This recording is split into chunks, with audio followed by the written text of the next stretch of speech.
Hey, welcome back to Farmstorming, a channel where we dive into the farm and projects we have here.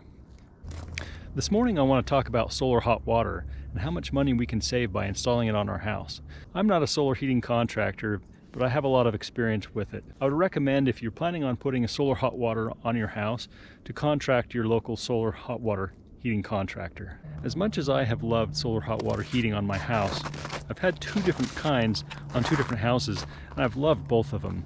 Later on today, I'll talk about the project that I have going on to change out my solar hot water heating and use the excess electricity that I'm putting onto the grid to heat my water tank. So let me finish up morning chores and we'll get right to it.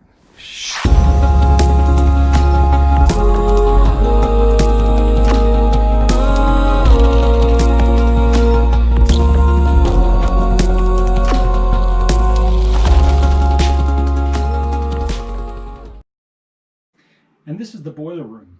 This is an HTP PHE 130-119S stainless steel boiler.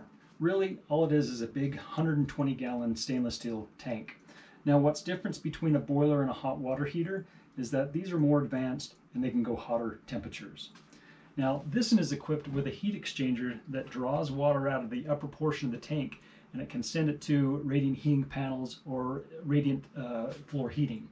As you can see above, I've installed aluminum radiant floor heating panels to help heat my house.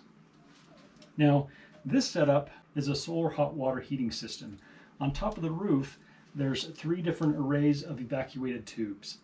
Now, all it is a manifold that collects heat using the sun. So this Datalogger from Campbell Scientific monitors continuously the temperature up in the panels, and it compares that temperature down in the tank. And when the panels get hot enough to a set point that I've created, it'll activate this pump and start drawing water out of this reservoir up into the panels. As it goes through the manifold of the panels, it draws the heat out and then comes back down and drops into this tank.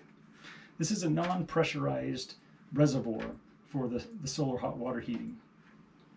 So as this pump is pumping, it's drawing this tank down, and it goes down through the heat exchanger that's at the coldest part of the tank. And that heat gets dropped off in that cold water, and then it comes out back cold and then back up into this pump.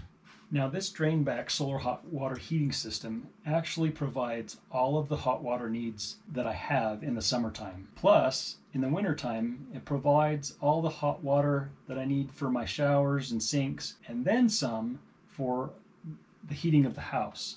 Now, it won't provide all the heating that I need for the house, but it sure supplements it a lot. Now, this drain back technology is very simple, very effective, and pretty easy to maintain. Because there's no risk of freezing, I've had this for years and nothing has gone wrong with it. Now, because I'm replacing my roof, I'm going to tear that system out, and I'm not going to put it back up on my roof again. And so it's going to evolve to a new hybrid system, let's call it. I have that photovoltaic array out there, and it's grid tied, so any excess power is going onto the grid. And I want to use that power and put it in this tank, since I won't have this drain back system on the roof anymore.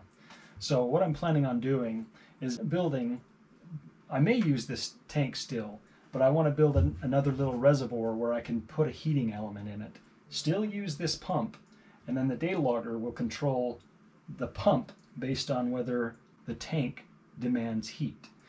So if the tank demands heat, it'll turn on that heating element, it'll turn on the pump, it'll just cycle the water round and round and round with that heating element. Then I won't need the solar heating system anymore.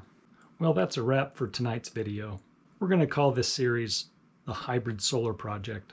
If you like this content, please smash that like button. Consider subscribing and share it to any of your friends. Thanks for watching the Farmstorming channel.